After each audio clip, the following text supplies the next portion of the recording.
and just waiting for confirmation from YouTube. And there we go. Okay. Thank you, everybody, for joining us. We are on the Writer Oversight Committee for September 27th, 2022. I am Stefan Wunsch. I'm going to put the Zoom link into YouTube in case anybody wants to register and join us for chat. But of course, for a public comment period at the beginning of the end, people can also type in chats in the Zoom chat if they're participating in Zoom, or in the YouTube chat if they're watching on YouTube. Again, I'm Stefan. I'm the co-chair along with Wig Zamor. You want to say hi, Wig? Hi, everybody. I don't know how long I've been traveling, but more than a day, so probably not make sense at times. But I was just in Athens for a week and a half, and I guess this happens to everybody. It just seems like the transit goes pretty well almost everywhere you visit in Europe and Asia. You know, other than me getting lost for a few days in the beginning, but I was very impressed. I mean, Athens is not a wealthy community, although some people are, but not across the board. And I was very impressed with the system there. So. Welcome back. I'm glad you're back safely. Craig, do you want to introduce yourself? Just make sure we've got a good audio level from you. Sure. Craig Laskowski, public member, resident of Milton, and co-chair of the Marketing, Communications, and Operations Subcommittee. Thank you. And Len, you want to do the same thing? Just Sure. Introduce yourself quickly. Sure, Leonard Dickens. I live in East Arlington, and co-chair of the Capital Investment and Finance Subcommittee. Thank you.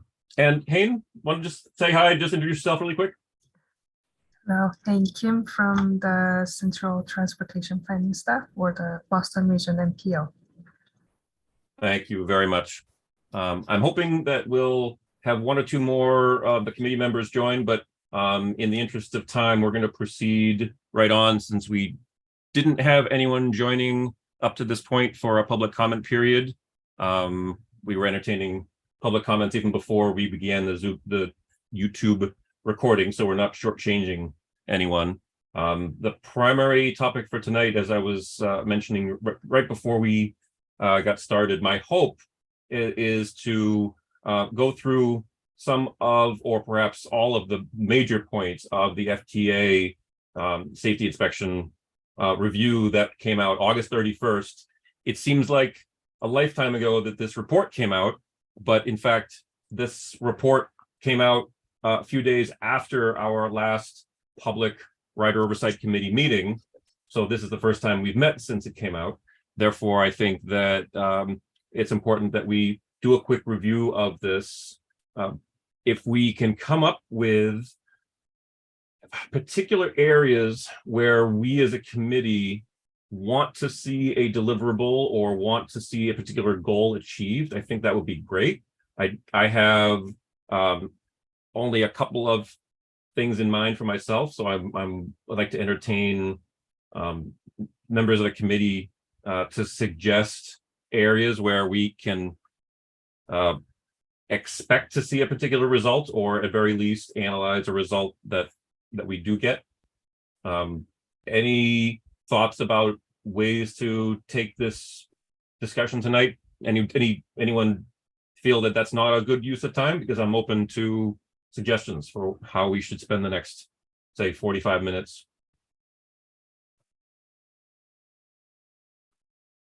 Well, Sounds good to me.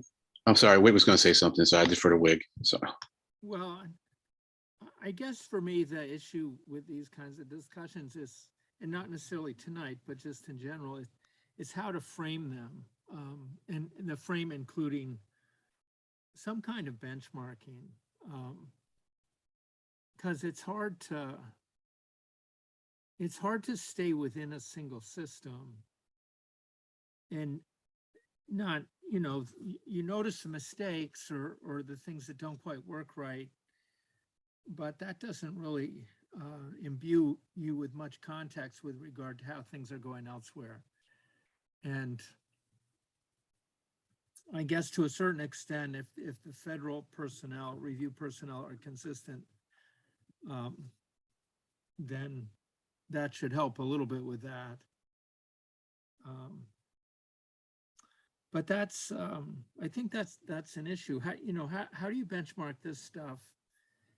And also, this is just another random thought, so I better stop after this one. You know, I'm often very impressed with the guests that we have here. In part, that may be because they do a little bit of preparation for us or for other groups that are interested in the same things, and the preparation shows in their behavior before us. But I'm often impressed, and at the same time, it seems like the Mbta system and perhaps others in the US have a very hard time keeping things from fracturing to a level of inconsistency that hurts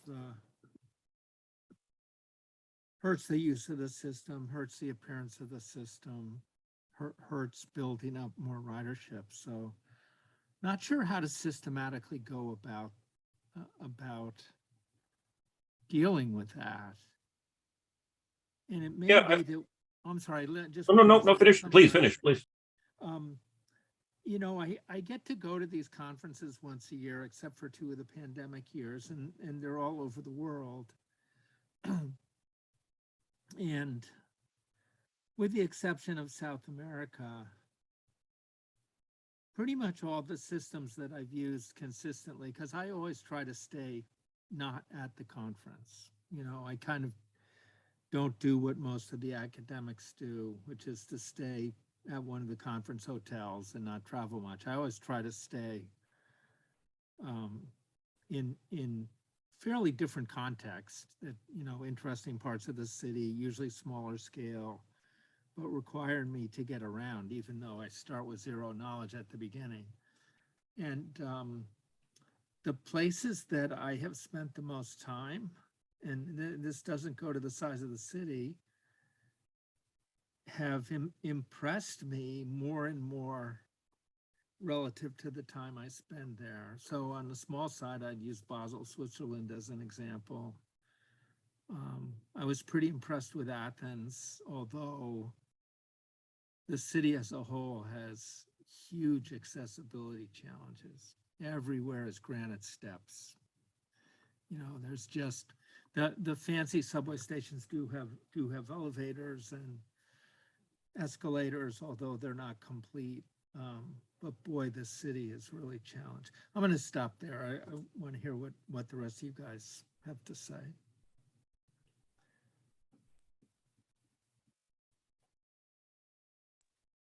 I'm fine, Stefan, with your approach to how you want to handle the meeting. So if that's where you want to go.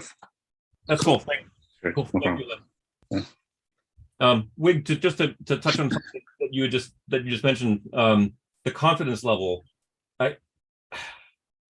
I don't know if anything that was put forward by Steve Poftak to the board on the summary slides, or the presentation that was made the 31st, which was the same day that the FTA report came out, has to do with confidence. And you've got a very good point that safety confidence on the part of the riders almost certainly relates to ridership levels. If there's a lack of confidence, a feeling that it's unsafe, then there's likely going to be lower ridership than if confidence and safety is very high. And I hadn't thought of that before. I hadn't thought of safety confidence by the ridership, by the customers, and that's, how do you measure that other than but you surveys, know, here maybe? You see it in the incident reports. You know, train catches on fire in the Mystic River Bridge. You know, people people have an embedded reaction that's already there before it even happens. It's like, oh yeah, it's the T, you know, we were wondering when this was going to happen.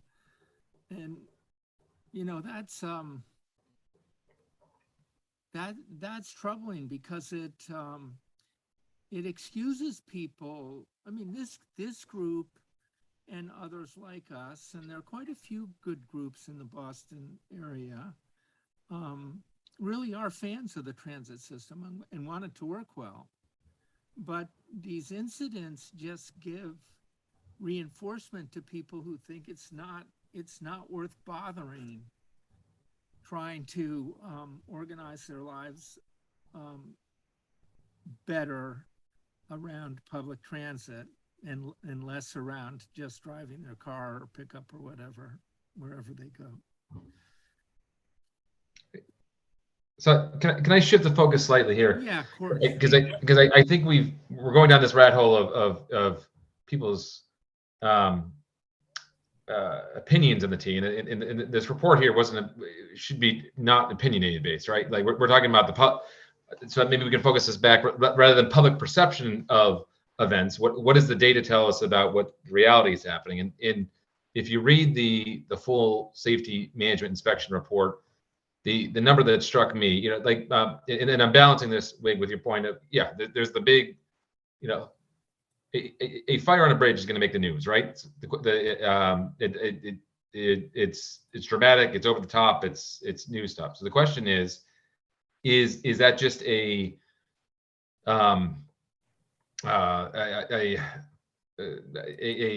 one in a million event that looks over the top, so it makes people, or it gives a sense, it's an inaccurate perception of the reality, or is the reality, or is that actually the manifestation of the reality?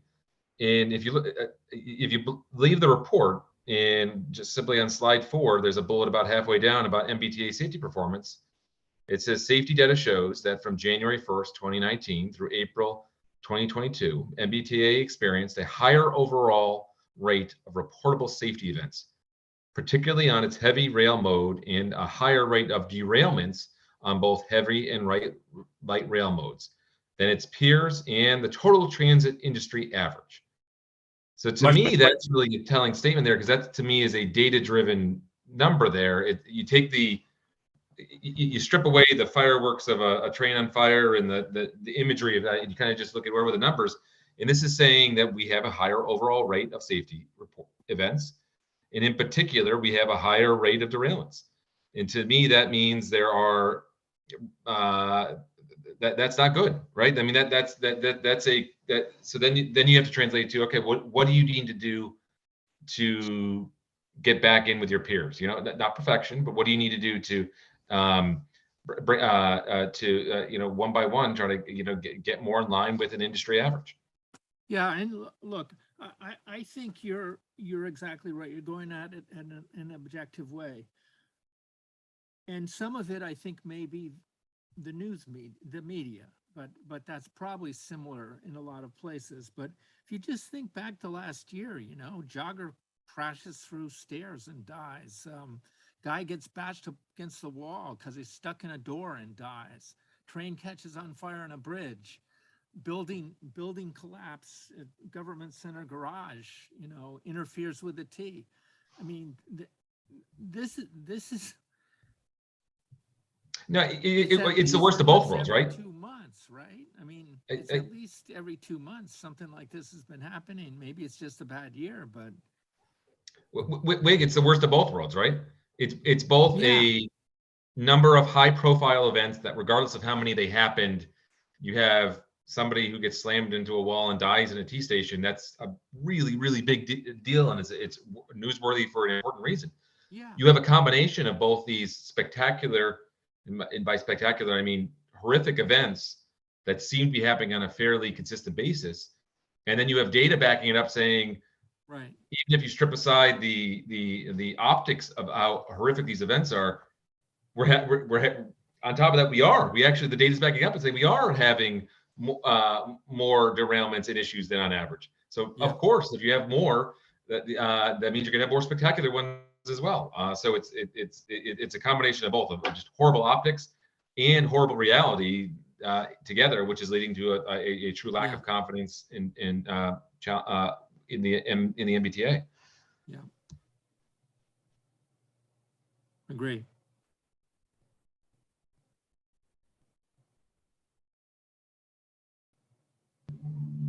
Do you have a sense that there's any of the safety improvements that are in this report are more achievable or less achievable given current structural and fiscal constraints, or do we feel like the FTA is making recommendations that should all be considered to be achievable, and it's just a matter of whether or not the T can execute on them? In other words, does anyone have any doubt that the MBTA can actually implement the recommendations? Oh, I'm muted. Yep.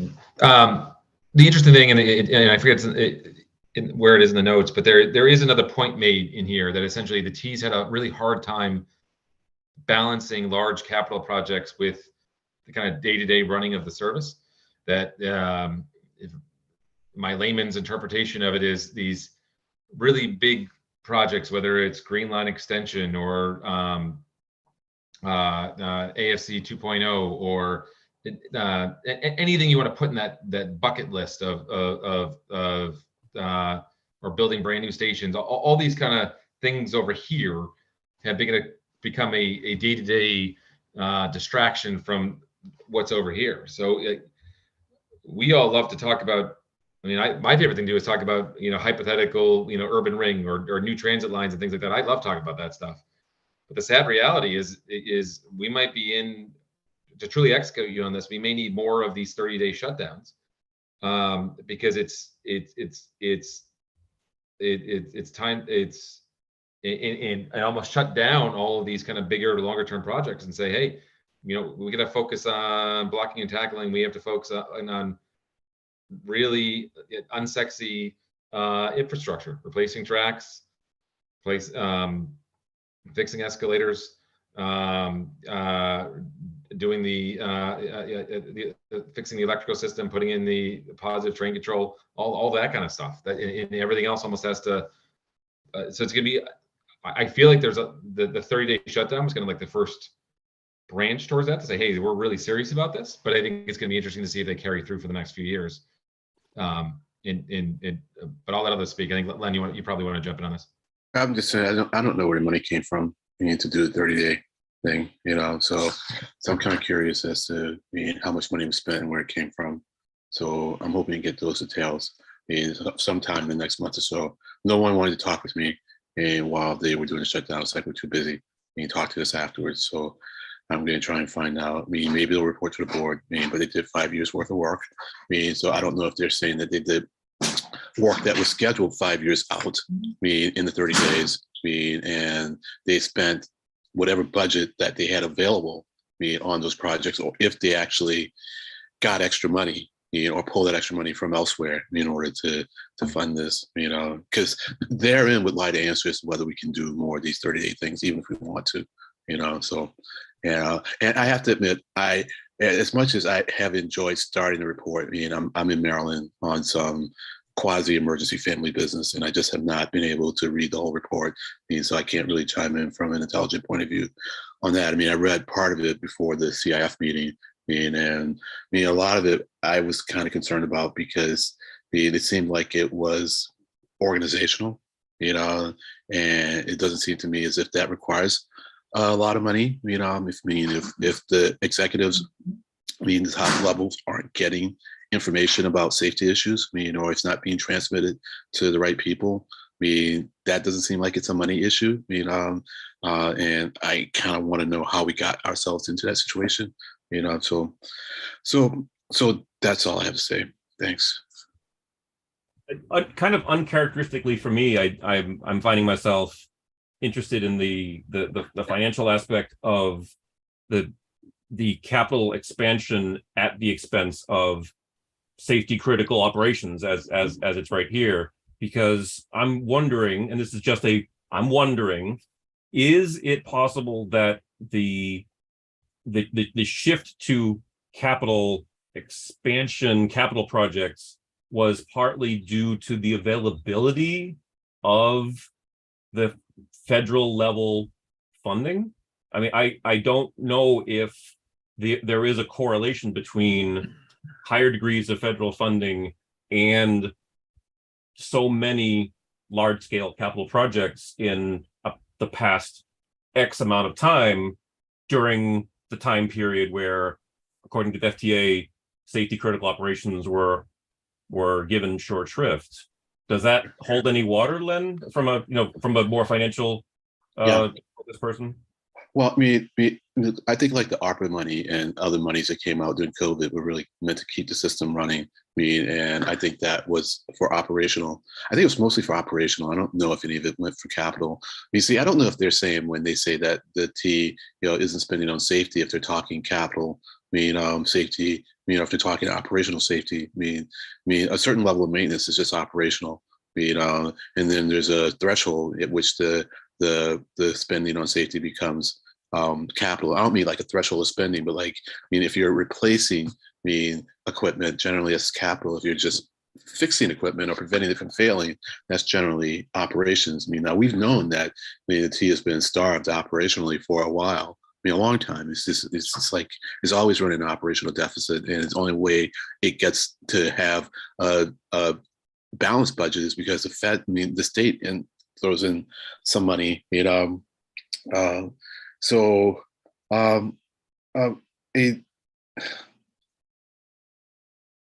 question as to whether or not the projects, let's say it's all capital, and the Fed's referring to as capital. There is a CIP. We saw the last capital investment plan. And so the T has a process by which it determines which projects it's going to fund. Over the 5 years. And we have been told that there is a process by which they select these projects. There was a committee set up to help determine that process. It was the Project Selection Advisory Committee, and they score the projects based on, I forget what the criteria, but safety is like number one, and so I would imagine that as they look at all the projects, and they see the condition of the T, they will say, well, with safety being our number one priority, this is how we're going to program the projects over the next 5 years. And that should at least keep the safe system as safe as it is, hopefully make it safer. Now, if the system isn't very safe and you just maintain the status quo, well, therein lies your problem, right? So I'll just say one more thing. I have been trying to find out what they used to call it, the state of good repair. There was another term for it. So state of good repair was the subject. That modifier was deficit is not quite the right word, but essentially we had more like a $7 billion state of good repair deficit. I was trying to find out what that is now. And so the question I would have is, let's say we were to spend all the money we needed to get us to a place where we didn't have a state of good repair deficit. Would that take care of things? Would in order to get there imply that we have to have more people? And with more people, then make the organizational issues that were pointed out in the report not a problem?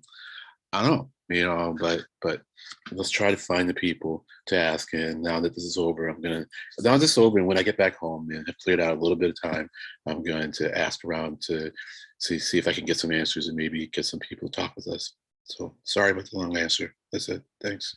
No, don't apologize, please. That came up in the subcommittee meeting 2 weeks ago. I'm glad you mentioned that, because I think you mentioned first, Len, in the subcommittee, when you try to search online for backlog. MBTA, state of good repair, backlog was the word.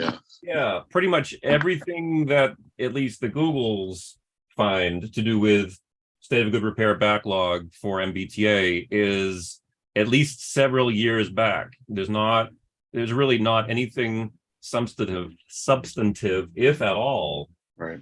do with state of good repair. Or I'm not going to pull it up and then put it on the Zoom screen, but even just looking for the acronym SGR for state of good repair, which is a very specific term. Right.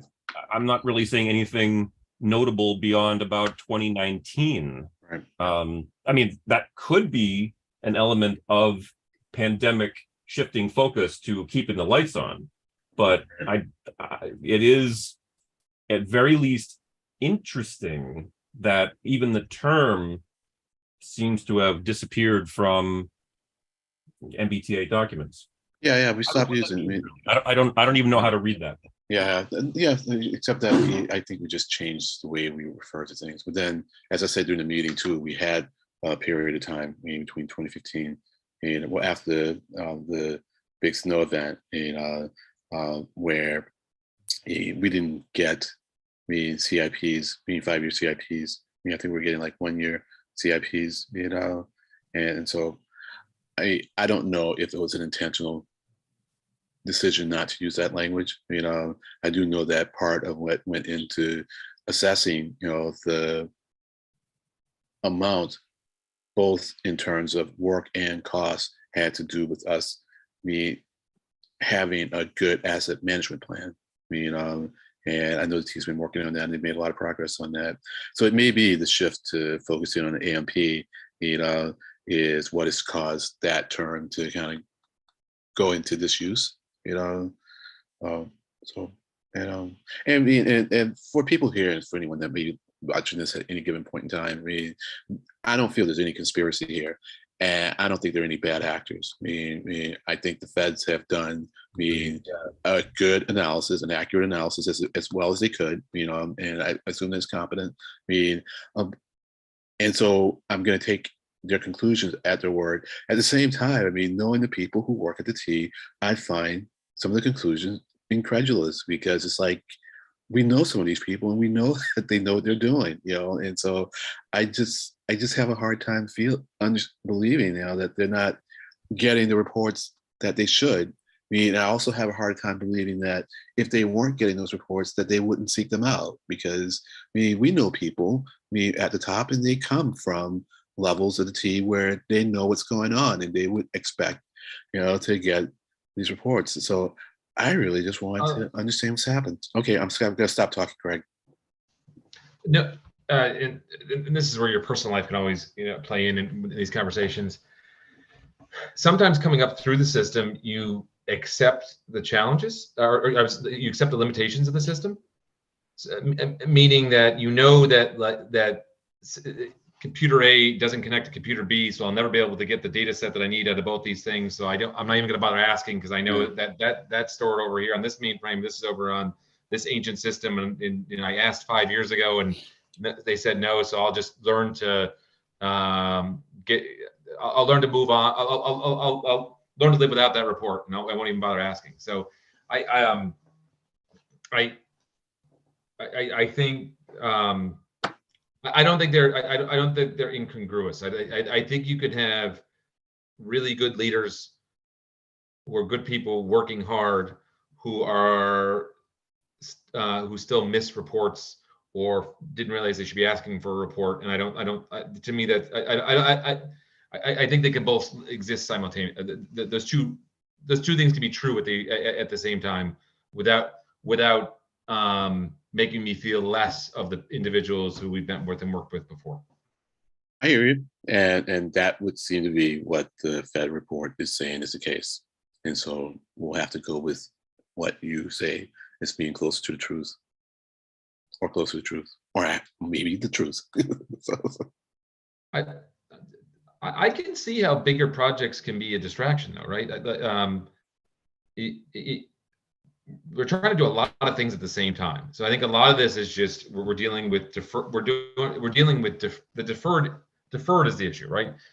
If we're trying to replace the tracks and bring on new trains at the same time. Well, the best thing to do is to test.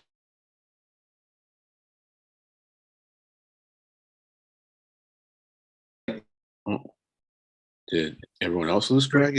Or is it just me? I think we might have, Craig. It's almost like we're suffering from Oh, you're back, Craig. challenges. Craig, we've got some intermittent Zoom connection from you. It's a shame because you were making a great point. Do you want? Is that any better with the video off? I think So far. I think so. Yeah. Would you mind jumping back verbally about 30 seconds because you were making really great points, but we lost it. Yeah. No. So chunks of sentences. My hot take on this, I suppose, is the idea that we're the statement of saying, well, too much focus on capital projects. To me, it's more of a broader statement of too many overlapping large projects at the same time. And it's something as simple as we're trying to replace all the orange and red line trains at the exact same time, as opposed to replace the orange line trains 10 years ago, and now we're onto the red line trains, and now we're onto the other ones. And at the same time, we're trying to replace every single train in the system. We're also trying to replace all the track. Well, how the heck, if you only have a window at night to test these trains, and I know there's other ways to test, but if one way to test the trains is to break in the trains from midnight to 4 a.m. But that midnight to 4 a.m. window is the same window you need to also be doing track maintenance work. How are you supposed to do both at the same time? So I feel like to a certain degree,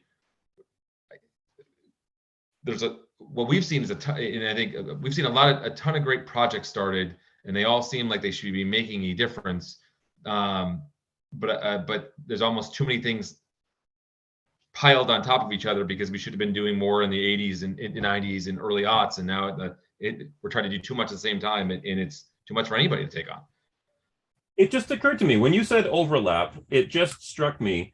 It's not only a project implementation overlap, in terms of the capital resources, like you said, trying to run test trains on tracks. If you're trying to maintain the tracks at the same time, they're at odds with each other. But overlap is also, I believe it was called out as overlap is in the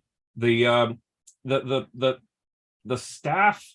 I was going to say manpower, but not manpower. The human element, especially of managers and directors and project managers, is if the overlap is between projects, then you've got I don't know, too little people, too many different tasks competing for mind share, basically. Does that ring true? Does that sound right? Well, yeah. We were told that a few years ago. When we were increasing the capital spending, because we've increased our capital spending by like a factor of 2 at least, since 2015, and we were told that on the operations side we don't have the people to manage projects effectively, or that the consultants can consult with on the T side in order to get the information they need, for these capital projects, because there are things that the T personnel know that needs to be transmitted, to consultants or whomever is working on a capital project in order to make it work. And so we've been stretched on that for a long time. Yeah, Well, I think that's a really good point. That you're tapping the same subject matter experts for multiple different projects, and they have to run the system, and they also have to be pulled into meetings on side projects that they should be pulled into, right? Like if you run day-to-day operations on one of the lines or on buses or something like that, you'd want to be in the room for conversations around what the new trains are going to look like. You'd want to be in the room in terms of what the track replacement schedule is. You want to be in the room for all these things, but you're also trying to run a system at the same time. You can throw as many consultants as you want on it, but if those subject matter experts or senior managers are pulled in 17 different directions, you're going to get a fraction of their time.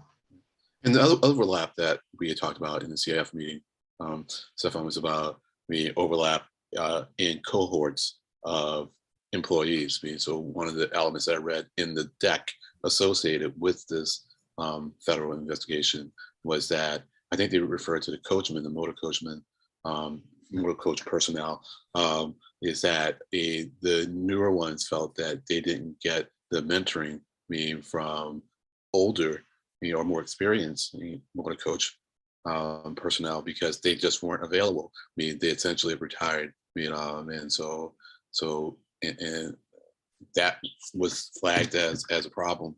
And and that to me just seems like a problem that's just going to ripple, every X number of decades, because right now there's a big cohort of new motor coach personnel. Then in 20 or 30 years, when they retire, they're going to require as a cohort, and then we'll be in the same situation unless we do something to mitigate it.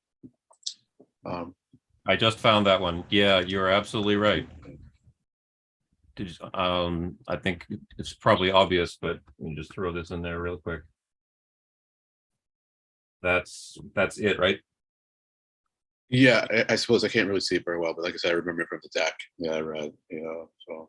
Yeah, talking about new motor persons and officials no longer have access to mentoring from experienced motor persons and inspectors and supervisors. Yeah. The new teaching the new because veterans are no longer on the system. Yep. But before I forget,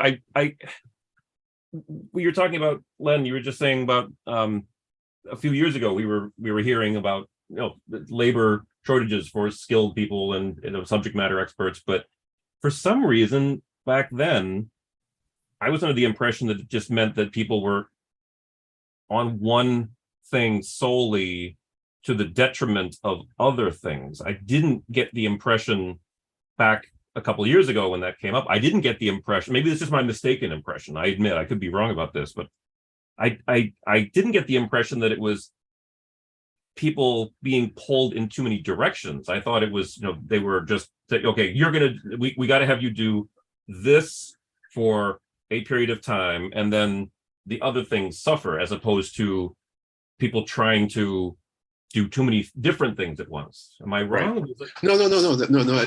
I agree. That was it. And so the issue then was, how do we get these capital projects out the door? And it's like, we can't get them out the door fast because there is a limitation on the availability of people, to the availability of operations people, to work on it. So the point of that conversation was that it isn't simply a capital spending issue. It also affects how we operate. On the operations side, we don't have enough people on operations to help me work on these capital projects, and yes, they're not going to be able to get them out of the door. So you're right. Can I throw a few more? Yeah, things please do. Conversation. I remember back when the first attempt was made with the Green Line, and two different things happened. The first thing that happened, I guess they're related, but there wasn't anybody at the T who had good capital development experience. Zero. There was no one there. They hadn't done scale capital projects in a while, and they didn't have talent to contribute to a project team set up to lead that. And that led to a very thin staff, very, very thin staff on the T side. They did a sole source contract with a Providence contractor who they never should have done the deal with. And that speaks to the lack of experience within the system at that time. If they were experienced, they never would have done it. They hired a bunch of designers, and they gave them enough rope to, design palaces for stations. And it just ran away from itself. It wasn't that they had people who were working on other things.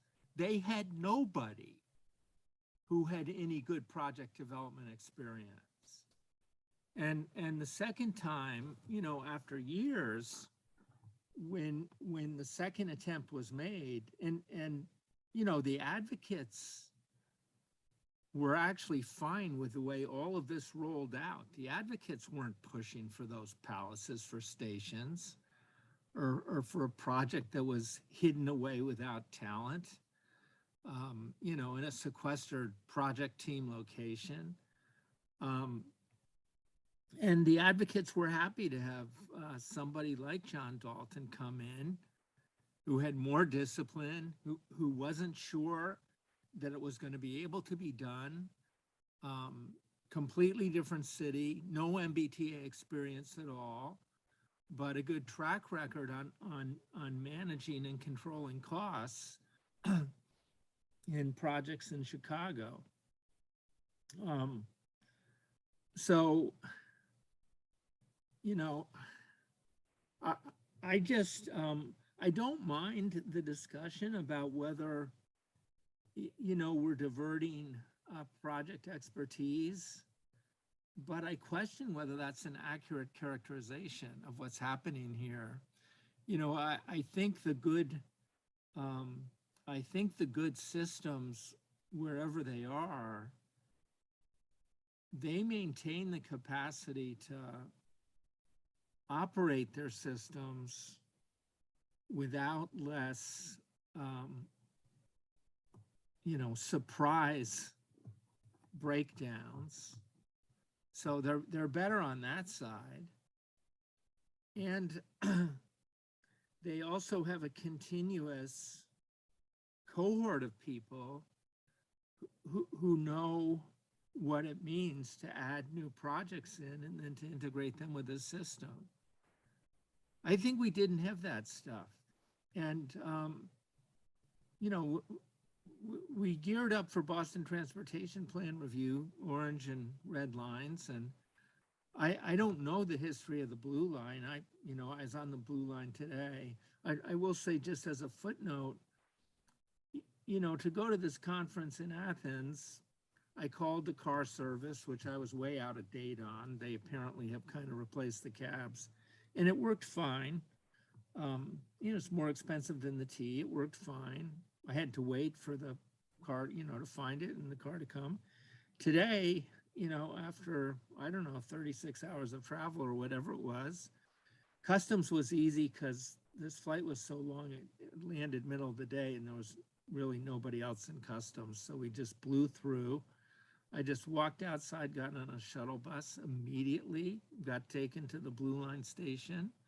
You know, a train came along in under 5 minutes, made the connection at Government Center to the Green Line. Who walks into the same car but John Dalton, who I hadn't chatted with in a few years. You know, I don't pester things that are going well and that other people are handling. And there was a little bit of a delay at the Leechmere station because the bus driver was a little bit late for her shift. But honestly, I got home faster on 4 MBTA services, you know, link to link to link, than I got to the airport in the first place in the same middle of the day with a single provider. And I got there cheaper. And you know, I was especially cheered to see the Blue Line. The Blue Line was more than half full. There were young mothers with kids who'd gotten together. And anyway, I don't want to take us too much off track, but I do want to make the point that the system has to be kept up in the personnel talent on both the operating and the capital side. And that's something that can be scaled. You know, you can't snap your fingers and scale it, but that level of competence can be maintained. It's not, you know, you look at the Green Line, it's completely separately funded. The funding doesn't come out of the T at all. And it certainly didn't hit up the state transportation capital money the way the $20 or $25 billion big dig fiasco did. You know, it's $2.3 billion for all those stations in 2 different lines. The Harvard T station would cost much more than that if it was built today. Anyway, so, you know, I think it's a rich discussion that we have to have here, but I think that the main thing that has to happen is a competent organization has to be developed and maintained.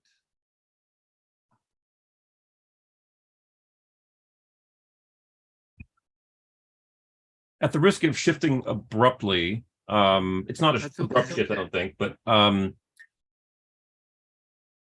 want to make sure that I mention the DPU, the Department of Public Utilities, and how it was factored into the FTA review.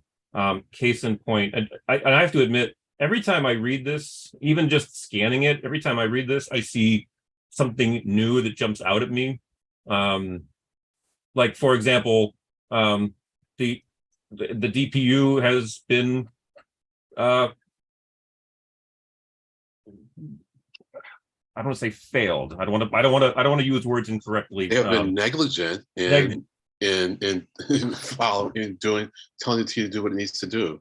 Yes. Thank you. Yes. I mean, I'm like wondering what's up with that, and so I mean, there's a story behind that, and I guarantee you it's a personal story behind that, meaning that I think it's just one or two people that are involved in this, and I don't mean it to sound conspiracy.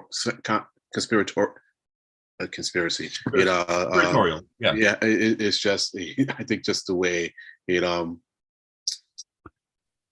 I think it's just the way that DPU has been working with MBTA, and so or not, perhaps, or not, yeah. And so and this is one where I think it'll be interesting to see if we can get some real information about this, so yeah. And I like I said, every time I read this, I see something else that jumps out at me. DPU is under the Executive Office of Energy and Environmental Affairs. Okay. Well, that's right out of the governor's office. Okay. Right. Do you have any sense, either Len or Wig, or tied into the finance, is that coming out of the executive office for funding, or is that coming out of something that's related to I mean, is there funding that's coming strictly from EOT for DPU? The governor's office, executive office. Yeah, I don't know how DPU gets funded. I mean, I just don't know. It's a good question. I mean, and I'll also say this too. And this is going to contradict what I said. I mean, about it being a personal story, isn't just a couple of players involved. Mm-hmm. It could be, that the DPU functions kind of like the select board in a given town may run, where the town manager's kind of handling everything, and yes, the select board hires a town manager, but the town manager's kind of handling day-to-day stuff. And the select board generally isn't going to go in and tell the town manager how to do his or her job. But then if you find out, that the town manager's been like really inept, then people would say, well, select board, you hired this person. This person reports to you. You do these goals thing once a year. How did this happen? And we would just go, well, it's just there's this wall between the select board and the town manager, where you don't want five little mayors trying to run the town and creating chaos. So I think the DPU would be different than that. But I could just imagine a scenario where they are kind of hands off, because that's just the way to more effectively let the system run. And you would say, well, it's not running very well, but they still say if we were in there mucking around, it'd be worse. So I just gave you two different possibilities. I don't know which one is true. Probably a third one that I didn't bring up. This one is true. Yeah, I mean, since we are by definition the MBTA Rider Oversight Committee, clearly oversight of the DPU is out of scope for us, but it's certainly something I feel like we can ask of maybe of the legislators to find out if the legislature has any kind of I mean, I would imagine that the legislature would have a level of oversight over the governor's departments. Does that sound about right, or am I way off base? Well, I want to say something, but I heard someone else sound like they want to speak up, so I'm going to stop and let someone else talk. I do have an answer, but okay. Yeah, Craig, did you want to say something? Go ahead, Len, and then I'll respond. Sure. Well, I am going to be very interested to see what the MBTA caucus is going to do about this. And so Sean Garbely, my rep, is on that caucus. And as you know, I want to talk with him at our next CIF meeting. So I would have very well imagined that caucus is going to have a conversation with MBTA, and I also imagine that the Joint Committee on Transportation is going to want to have a conversation with MBTA. And so let's keep our eyes open as to when that happens. That's all. Thanks, Craig. What? Yeah, go ahead, Craig. No, I'm curious how much of this, the weird status of what the T is, the quasi-independent, quasi-government, however, and you all in this committee can describe it a lot better than I can. That, you know, did this never seem like did this never feel in the DPU's wheelhouse, right? It's like, well, that's not really that, like everything else. I got 5 apples over here, and that's an orange. Like, sure, somewhere it says we're supposed to look at the oranges too, but this is just not our not our bag, and no one's actually ever held us accountable to do it. So why am I going to, like? I can't imagine the DPU is a well-funded organization that's got extra people waiting around to go start independent audits of transit agencies, and they when they have an entire staff of people, who knows how to audit, electric utilities instead. It's a very different beast. So I'm curious. The question is, how did it fall into DPU to begin with? Did the DPU, believe it was truly in their wheelhouse, or under their purview, regardless of what the statute said?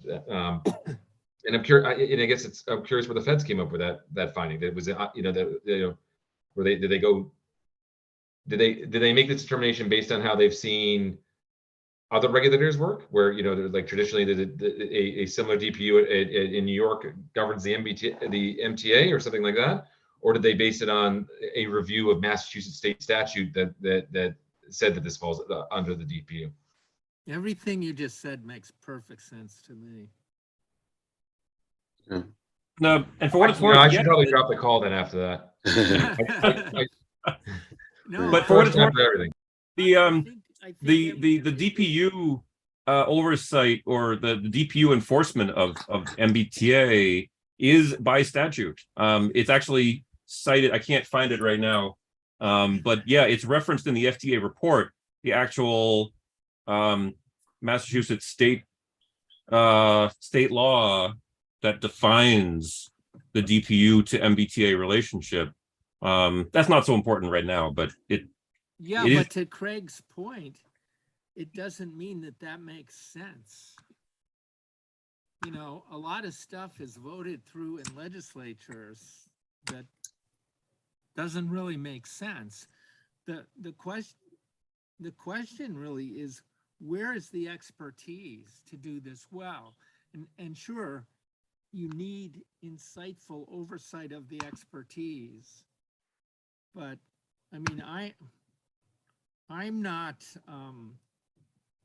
interested enough in politics to comment wisely on this stuff. But I just think some awfully quirky stuff happens at the State House that is not necessarily drawn up along the lines of maximizing competence in different areas of government.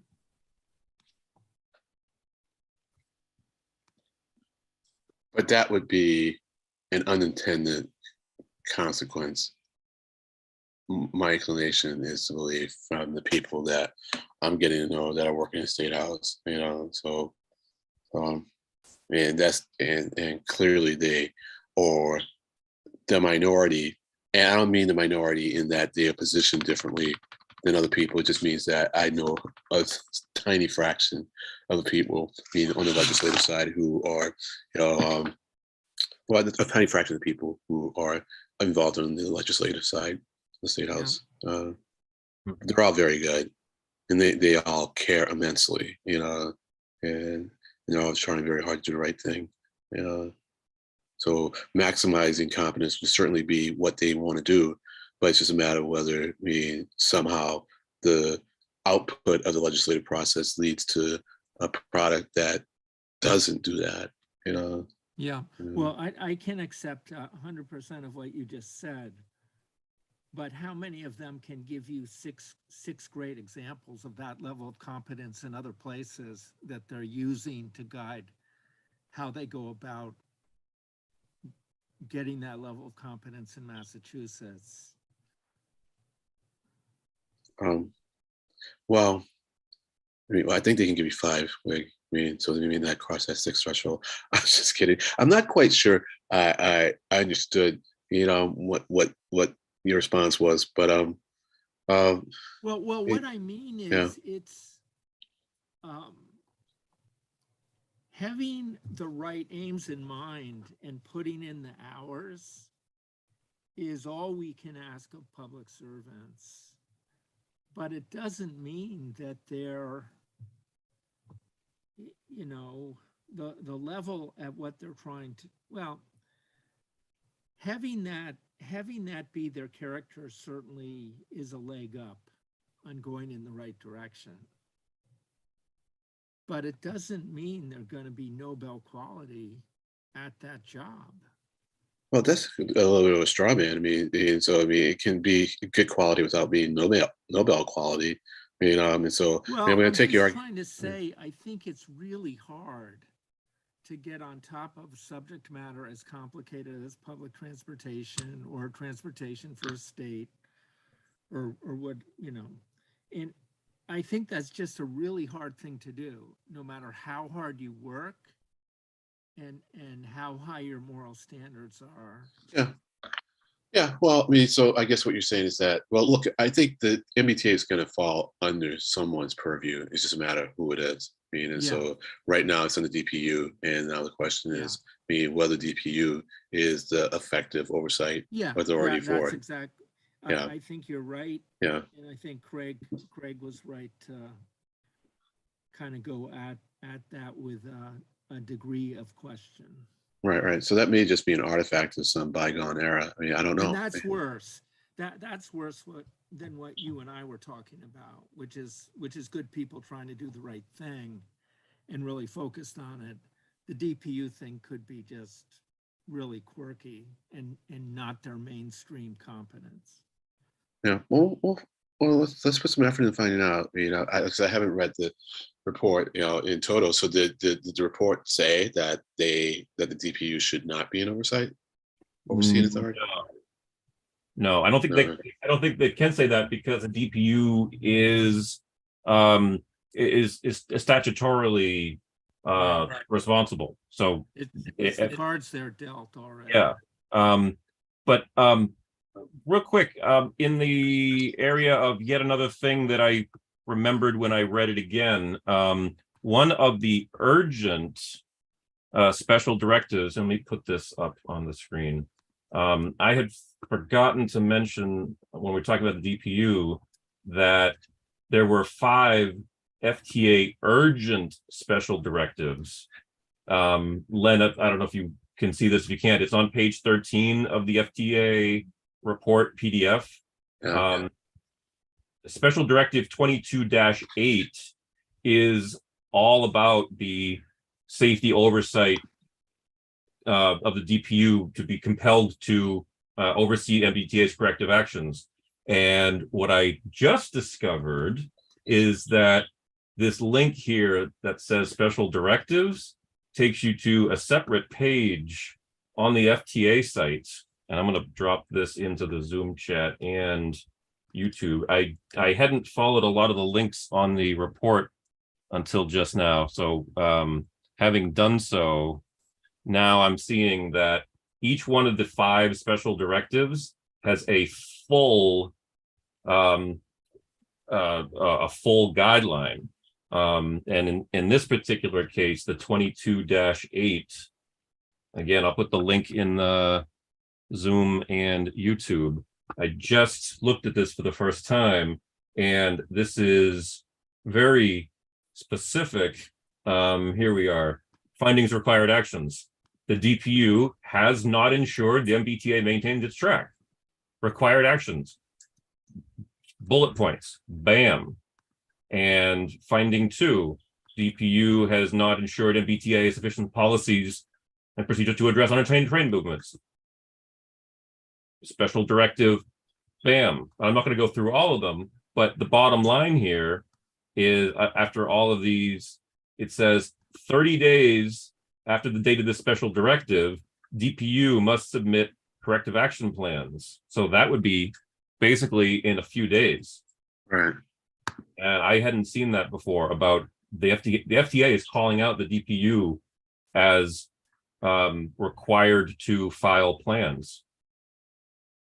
I had been so focused on the MBTA requirements under this, I hadn't picked up on DPU requirements, deliverables, Right.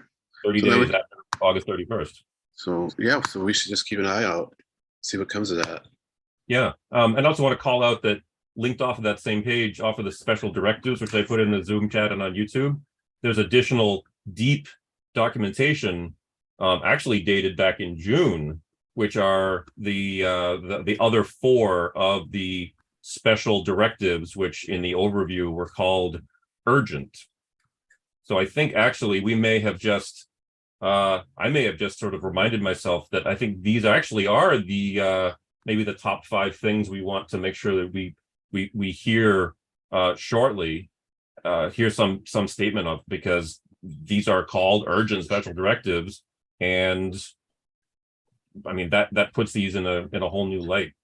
Right. Track access, disabled train securement, because we've heard about several rollaways, the OCC staffing and processes, we've heard about that, and I believe we heard a little bit about lab certifications, but not very much about what exactly what certifications those were. But I guess, for at least speaking for myself, I think that's now my takeaway from this report, is these 5 urgent directives.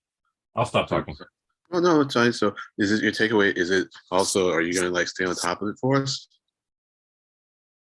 As much as I can, yeah. I mean, at least I've reminded myself of these 5 points being called out as FTA urgent, and uncovering this, but not uncovering. I'm sort of reading this particular document for the first time. That yeah, 30 days from August 31st is the deadline for corrective action plans. Right. Well, It'll be interesting to see also if there's a report to the board of directors. I'm sorry to jump in on someone. no, that's okay. I'm talking a bit too much in the last few minutes. We're coming up on 6:20, and we're not actually that far off from the agenda. What would you all like to do? Leave the FTA and DPU discussion for now? Wrap it up with a few more. Yeah, I think personally, I think we've gone pretty deep on it. We had a meaningful conversation here. I think it's appropriate to move on. Is that Anyone object? Okay. Shall we do the subcommittee reports now? And so we talked a bit about this report, and partly in preparation for having Sean Garberly visit us next month in CIF meeting. And we also talked about, they had a study done on peer forms of financing. And so we kind of went through that. And I mean, nothing popped out that the T should do. I mean, I did like to see some the exploration of getting value. I forget the term for it being, but essentially, if you do a development, and it's geared towards TOD, transit-oriented development, you can get some funds. You can anticipate. I guess the deal is that you anticipate growth in property taxes because of the increased demand being for living in those areas. Meaning they can use the anticipation of those increased taxes as a way to allow you to borrow to then develop the transit. So it's a way to kind of develop the transit and develop the area at the same time. So that's kind of like, that would be more along the lines of capital spending, but also, I mean, if when you build a station or you extend service, you also have to operate it. So you do need to factor in, some operational costs. So it was good to see an exploration of that. And so that deck's available. If you're interested in finance stuff, I suggest that you check it out. So that was pretty much the meeting for us. Thanks. Just because I'm forgetting, Rep Garbely is what set of towns or districts? I mean, the district wouldn't be as helpful to know what towns. Arlington. He does Just- Arlington. I think he has a bit of Medford. I think it's Arlington and Medford. Okay. Yeah. Just curious because I couldn't remember. So he's my rep. So that's why it's easy for me to call him. And like he's part of the MBTA caucus, so he very much cares about these things. So yeah, and the CIF group is a little more cozy, so we'll have him there. Very good. Yeah. Thank you. Sure. Just a footnote, Len, you may remember that at Assembly Square, Somerville used a state provision to get some financing, but Somerville would have been on the hook to pay it back if it failed. And no other municipality in the state up to that point in time was willing to do that. To put the municipality on the hook if a kind of public-private partnership failed financially. Right. And the developers couldn't pay it back. Right. But Yeah. I don't remember that. That is tax increment financing is a really important way of trying to do things. Right. Thinking especially about affordable housing. Anyway, that's not our purview, but obviously in some measure it's everybody's purview. Right. And to the extent that you can build transit, to make it possible for more people to live in a given area and make that area beneficial to all not only the people who live there but the people nearby. Then it's definitely a good thing. And as I tell a lot of the housing folks, like if you can reduce the amount of money that people have to pay for transportation, you've made their lives more affordable. Cars cost. From the vehicle itself. To the gas and the insurance. And so if you can reduce those costs by a lot, you've really helped people be able to either afford more house or just afford the other stuff. Even if the house costs as much. But you get me started on housing. I tell you, it's like it just feels. I shouldn't even go down that road. It's like I'll just say though. Let's try to make it possible for more people to have more money, so that builders want to build. For the middle, because they don't want to build for the middle. That's a problem. Because they feel there's not enough demand there. But if we gave people more money, we don't have to give them more money. We just pay them more money. It's like let's not try to help poor people. Let's try to not have poor people.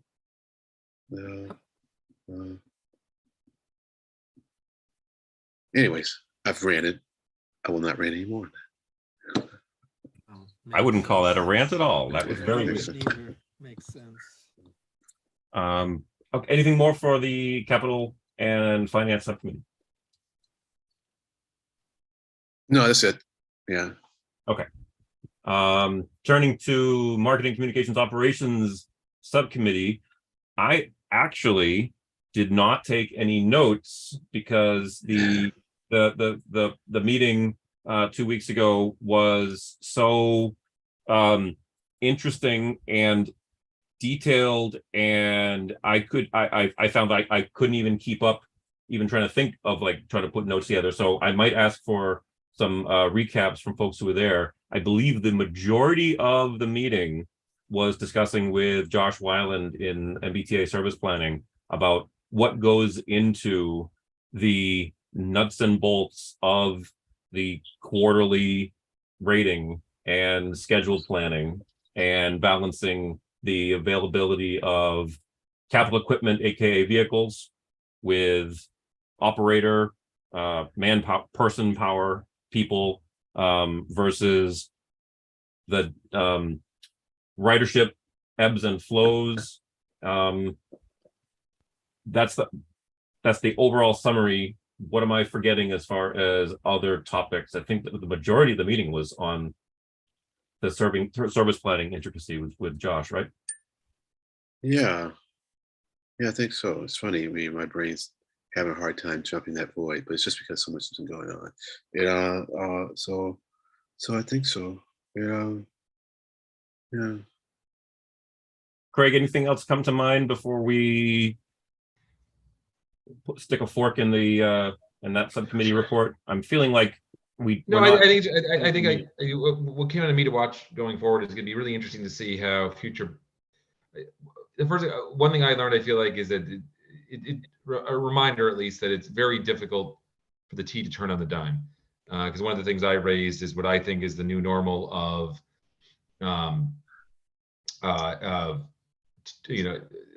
Tuesday, Wednesday, Thursday being a higher volume days, Right. And Mondays, Friday being lower days, and Right. it sounded like the T was not ready to commit to any changes around that. Now, with that said, we got into the good nuanced conversation there around how that has to be very much line specific, and in the case of buses, even route specific. Right. That a express bus out of Newton may get affected by that more than the 111 will be out of Chelsea. But that was what I got. It was interesting to me that you can see trends in office workers and things like that, but you really have to realize who's taking each line. Hospital workers are in every day. Some service that serves hospitals is different than those that serve the financial district or the seaport. So that was one takeaway that I thought was interesting. And I think the thing for us to watch going forward is it'll be interesting to see how much there was a lot of routes throughout that are going to be redesigned. And it sounds like very naturally through the public process, there's going to be a lot of pulling back and maybe some more ambitious plans.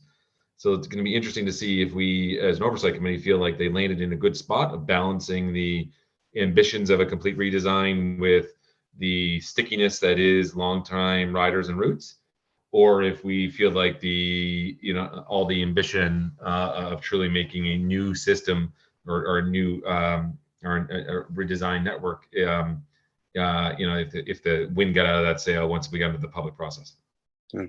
Well, I mean, I suspect what's going to happen is that it may be either they really will pull back, or they'll say, well, look, this is like a multi-year process, evaluative process. And of course, we're going to start slowly, and then just we slowly change the system to something that is closer to the ambitious goals, just closer to the ambitious goals, but just not phrase it that way so much, so we may hear, bus network redevelopment go out of style as a working phrase, or bus transformation, maybe like, this is your bus service for 2025. Looks quite a bit different than it did in 2022. Yeah, I bet somebody will take a page from the founding fathers and say in order to form a more perfect union of bus lines, more perfect. Okay, well, incremental improvements, yeah. But yeah, we'll see. We'll see what happens. Thank you, Craig, for filling in some of the details that I glossed over. Any concerns or questions or comments about subcommittee reports? Okay. Is there any report on external meetings or old or new business? Oh, not anything of real import. Other than being the MPO, the Bus Master Planning Organization, which we are part. Well, I represent Transportation Advisory Council, and the Regional Transportation Advisory Council has a seat on the Boston MPO, and the feds are doing their regular 4-year review of the MPO. So everyone is invited to make comments. If you want, just go to the MPO's website, that's ctps.org. And probably on the homepage you'll see something about the feds doing their evaluation or sort of recertification of the MPO. If you want to make some comments, fine. You could say something like, well, you should get Wig on the advisory council so that he can then become the chair and be on the MPO board. Get rid of that Len fellow. Yeah. Well, that wouldn't be a good idea, but I did enjoy going to 10 years of MPO meetings. I do think, though, that we, not the Rider Oversight Committee, but we, the collective, I don't think we perform on environmental justice. And that's always an issue for me when these reviews come up. Well, you should say as much. So make sure you go and comment on it. They Yeah. certainly have put a lot of effort into environmental justice and making sure that we are at least evaluating the impact of our projects on the EJ communities. Yeah, actually, I'm totally not current, Len, because once Greenline got on track, I focused more energy in other things, so I can't. But as you know from a year or so ago, I do think the Lower Mystic up to Lynn immigrant communities are not. When I hear people talk about BRT up there, all I can think of is Marie Antoinette saying, "Let them eat cake." Yeah. Well, the issue, Wig, is that we have to get the projects. We have to get the projects proposed. In the areas where they can help people who need to be helped. If the projects aren't proposed, we can't fund them because they're not there. And so the MPO does what it can with its sub-regions to try to help. 100% fair comment. Yeah. There's also a resource constraint in total. Yeah. Notwithstanding, our earlier discussion. Yeah. But Yeah. Well, we do push for that. We do push for providing more technical assistance, to more communities. And I think we're going to continue pushing for that, and hopefully working more with MAPC if that's prudent. To help municipalities put up projects. Well, but MAPC, they may have changed, but they have tremendous talent too, as does CTPS. Right. I guess one thing that is in the back of my mind all the time is, I think that the T, as we know it, started really to serve Boston. And then I think with the Red Line, it added Cambridge. And then I think Somerville clawed a little bit into it. And as you know, I don't feel like Somerville needs to ask for any more, but I do think that there are communities that are just differentially served by not just the T, but by the whole capital structure of the state and the metropolitan region. So that's where EJ comes up for me. I just think EJ is one thing in Boston and EJ is something else, Lower Mystic to Lynn. It's not the same. Well, yeah, I don't know. It's just a comment. I'm just trying to make sure that I even understand the comment, though. So you say that EJ is not the same, meaning that it's not evaluated the same, or what? Yeah, it's not given the same. It's not given the same latitude to be fully implemented. Part of it is scale of capital, but there's just no way that many of the most intense EJ communities in Eastern Massachusetts have a chance at the level of support that Boston and Cambridge had, and that Somerville has clawed its way into as well. But that's because I mean their communities don't have the resources in order to propose projects, right? Is what you're saying? Well, yeah, in large part, I think that Boston's big and it has always had some leadership, and I think in Boston Transportation Plan Review, for good purpose, it came to the fore. I mean, but I don't think that amount of leadership or resources of every type are available in other places. I think or are expected to be served by the state legislative and executive branch process. I mean, this is, and I'll stop talking because you guys have let me throw stuff in quite a bit today. Appreciate that. But, I think the main rail is an exception, right? You had a phenomenal rail advocate in Maine who's pieced together the rail services to Boston. And he's done that within the state structure and within the New England and federal structure, but that guy's a real outlier to have done that. And these other communities could do that too with the same thing, Len. I mean, if somebody like that Maine rail advocate showed up in Lawrence or pick wherever you want and really put their shoulder to the wheel, I think they could get something done. But it's not easy. Well, Wig, normally, what I'm going to say.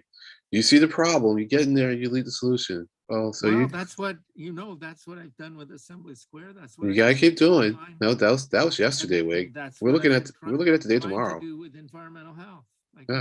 So get 60,000 hours of volunteer work into that yeah. stuff.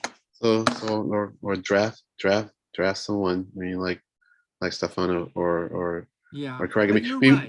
You're right. Yeah. And I will say, I mean, so just keep in mind that the MPO is a Fed thing, and we really do pay attention to equity and EJ. I mean, and even when and I can say for myself, but I get the sense for my colleagues on the board too.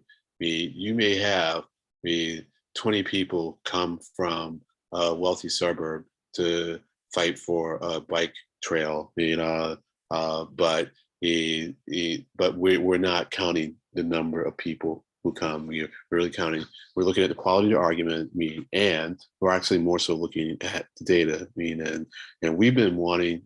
You would be impressed at the extent to which people have been wanting to do the McGrath Highway, project. It's a huge project. I think it's in excess of $100 million, and we have to fund it over several years.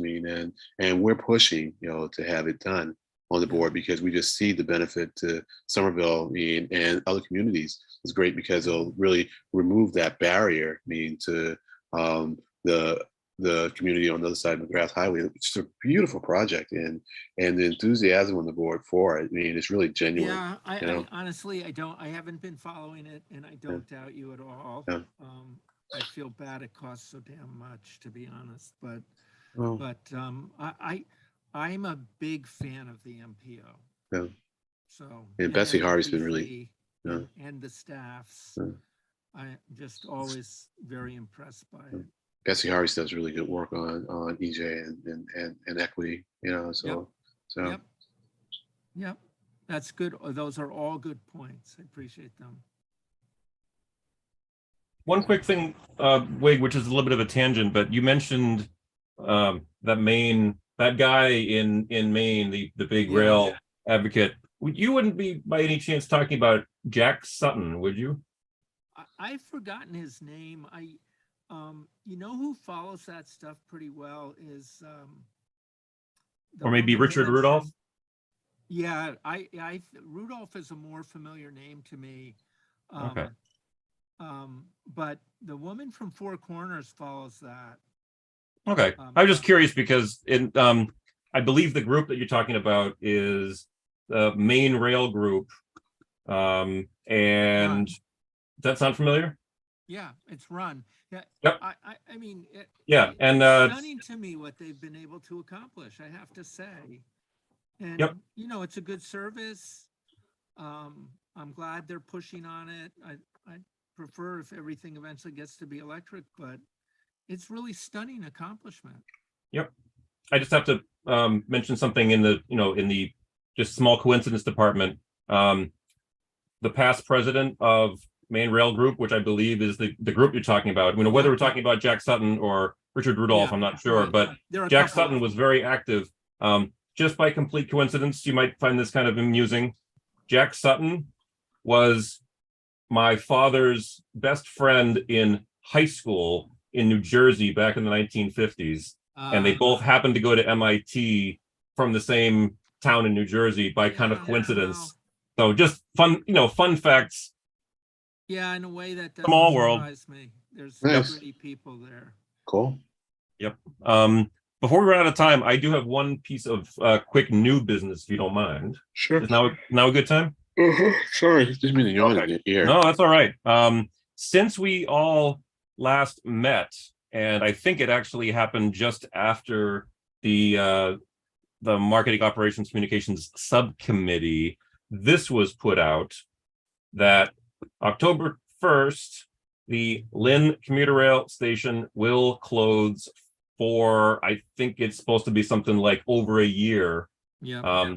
There's going to be no commuter rail at Lynn, a significant stop, until, and this is the new part. I mean, we'd been told that Lynn Station was going to close relatively recently, like within the last month or so. It was also told that the garage is going to be completely demolished.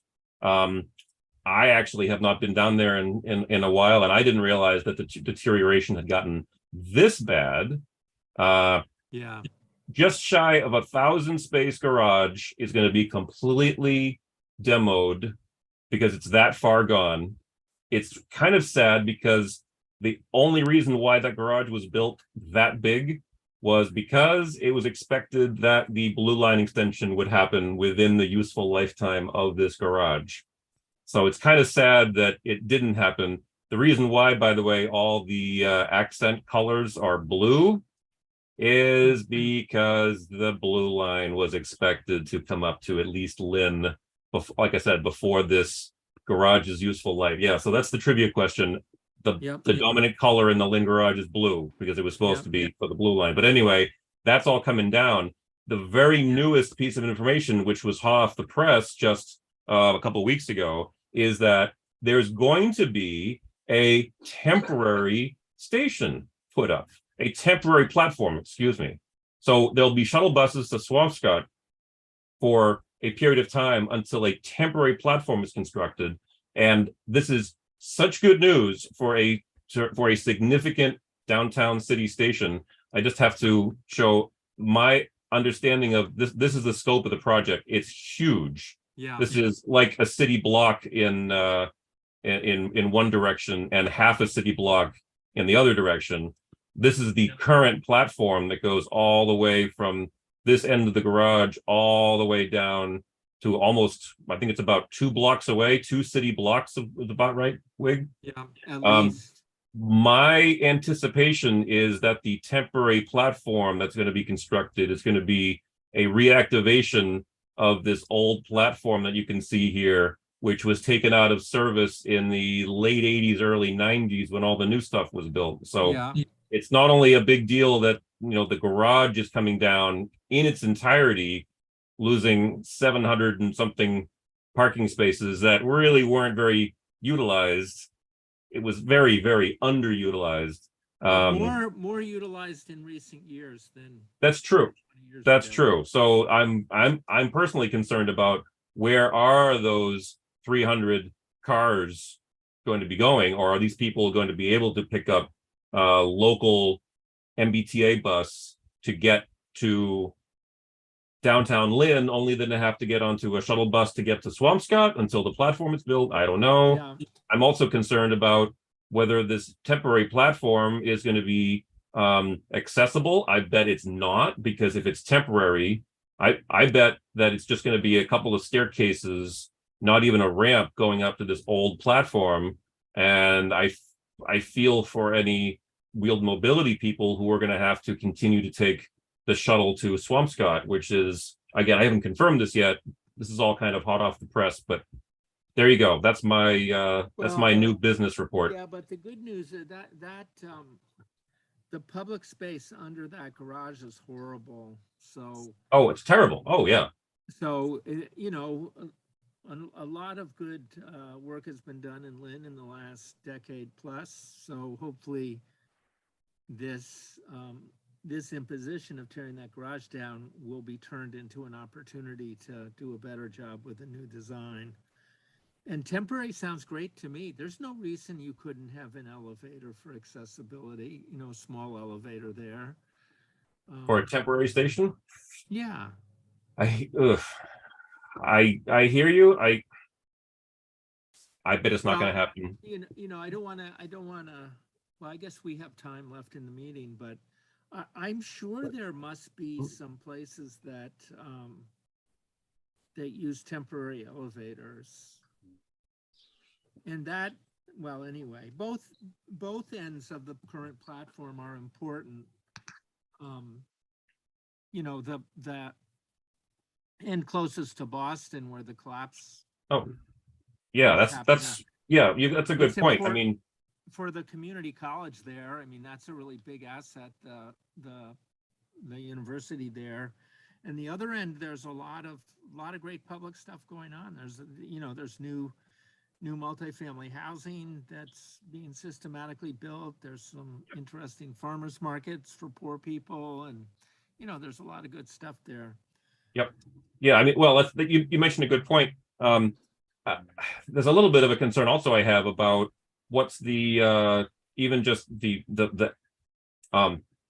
walking route. I mean, if you're used to making a bus transfer here on Market Street and then just making it quick, you know, half a block through the protection of the garage, because you can go from one end of the garage to the other out of the elements, and then you're under the canopy, and so you're completely protected from the elements if you're doing a bus transfer to commuter rail or the other way around.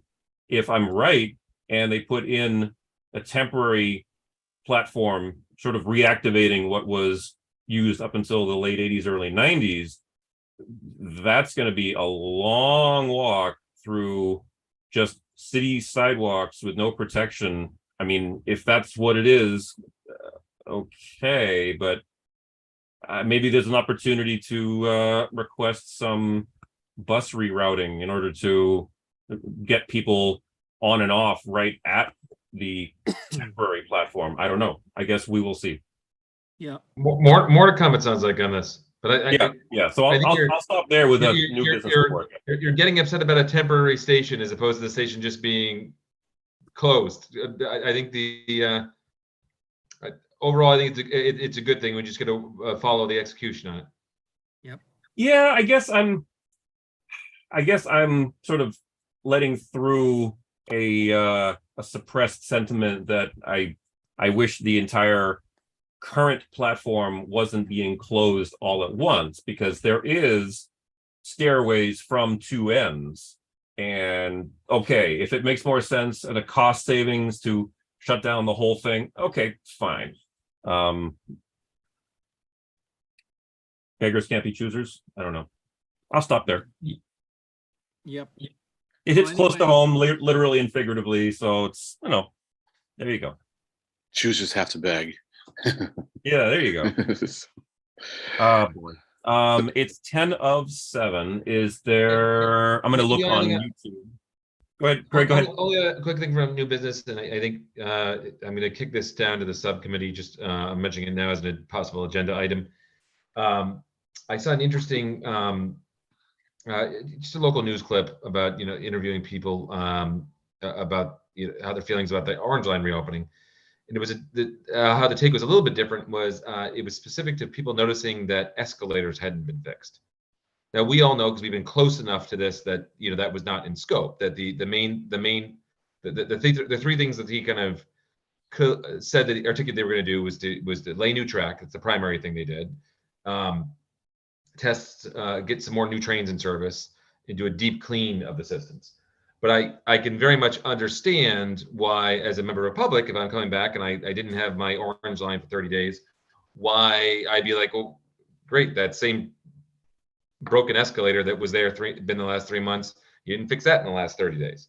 So I think there's two things. I think there's an opportunity when we meet with T folks again to press them on, what's the is there a possibility to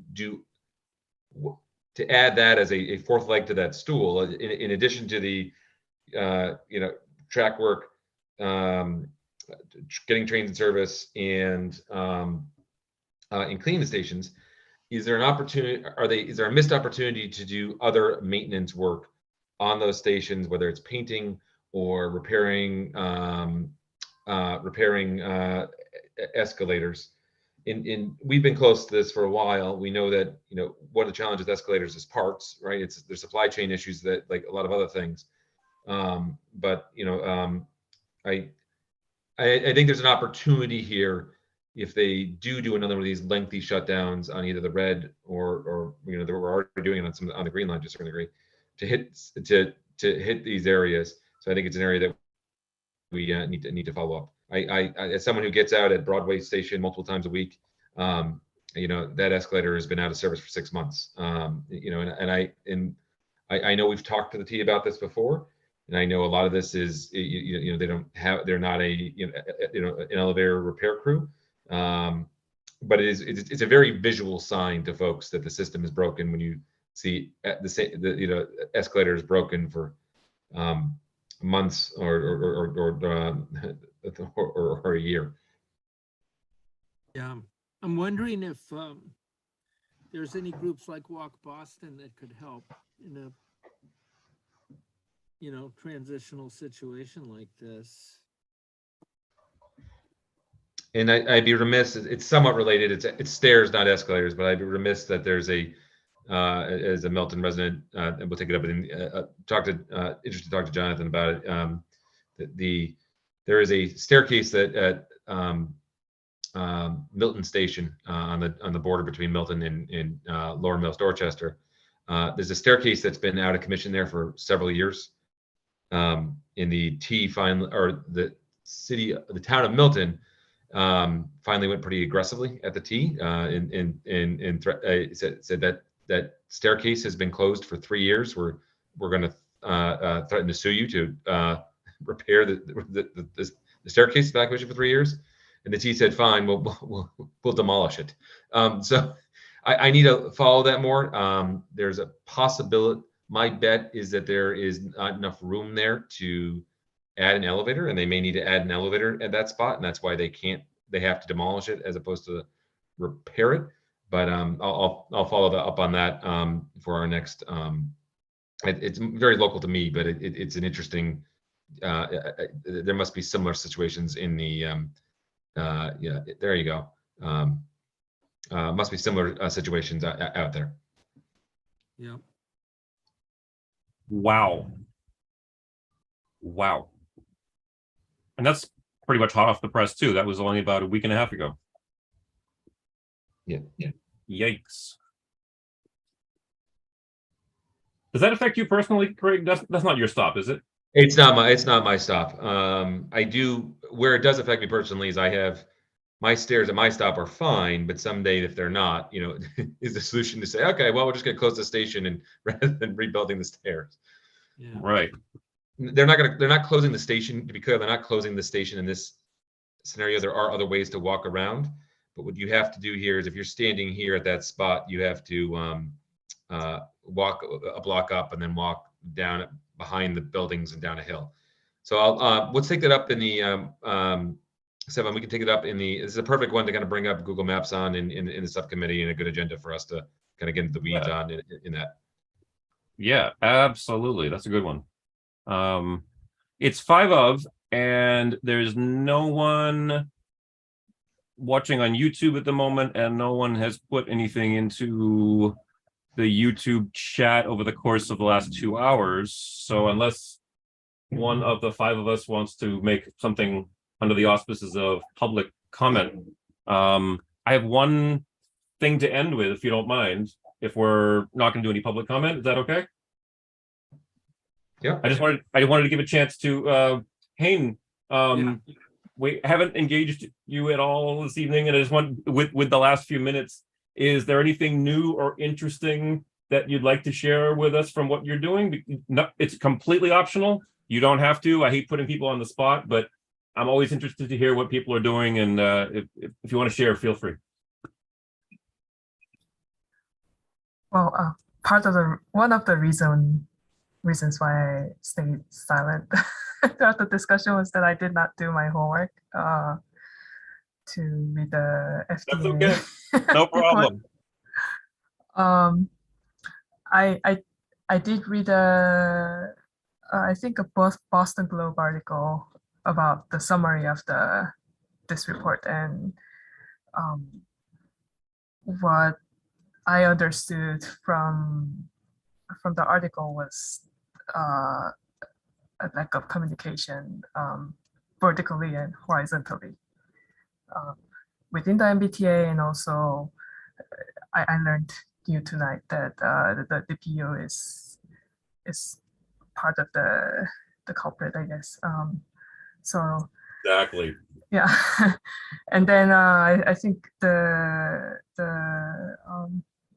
problem of labor shortages is pretty serious on the operational side, and I cannot comment too much about Oh, that's okay. like how the money flows, but I think the MBTA really needs to invest in growing their workforce in operations, and I for the past like 7 months or so, I was actually engaging with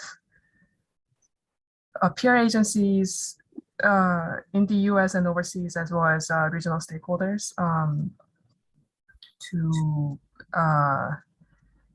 support the like guiding recommendations for the mobility integration framework. And one of the comments that I heard often from regional stakeholders was again, lack of communication and how the MBTA is too big and too powerful, and how its services are spreading very thin and not being very efficient. So I think if the planning team can come up with a policy to communicate better with like within and also with its municipal partners and its other partners, I think